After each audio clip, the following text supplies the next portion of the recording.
Mantan Kades marah cabuti tiang lampu desa Guo Pati, kala Pilkades, kini jadi gelap kalau malam. Warga desa Guo, Kecamatan Telogowungu, resah karena ratusan tiang, PAL, penerangan jalan umum, PJU, di desa mereka diputus aliran listriknya. Bahkan, dari total 125 tiang PJU tersebut, 30 diantaranya sudah dicabut. Pencabutan dilakukan oleh orang suruhan Sulhan, mantan kepala desa setempat yang menjabat selama 2 periode. Mintono, warga RT 2 RW 2 Desa Guo, mengatakan bahwa di RW tempat dia tinggal sendiri terdapat kurang lebih 12 PAL PJU yang dipasang oleh si mantan kepala desa. Pemasangan dilakukan saat yang bersangkutan mencalonkan diri sebagai Kades untuk periode keduanya, 2014 lalu. Dia tidak tahu persis berapa total PAL PJU yang dipasang oleh Sulhan di seluruh desa.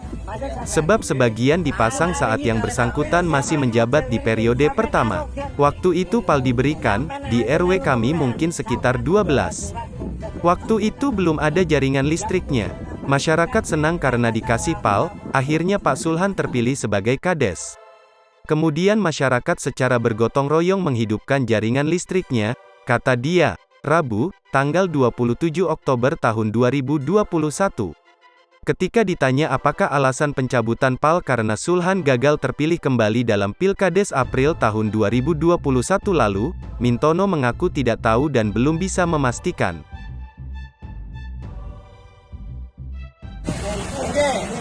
Ini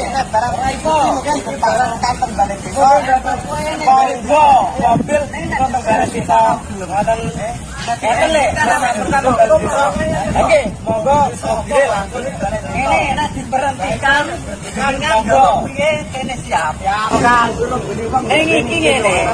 Ini nek kon balekno deh yo. Kapan pun siap. Tak balekno ana 5 menit iki. Ini, Pak. Saya balekno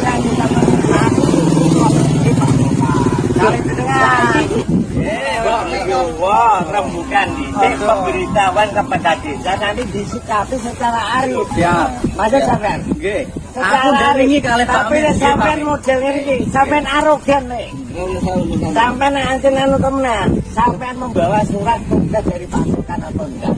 Yang tujuannya pasukan netek pasang lampu-lampu ini tujuannya apa? Jangan lupa subscribe, share, komen, dan like ya.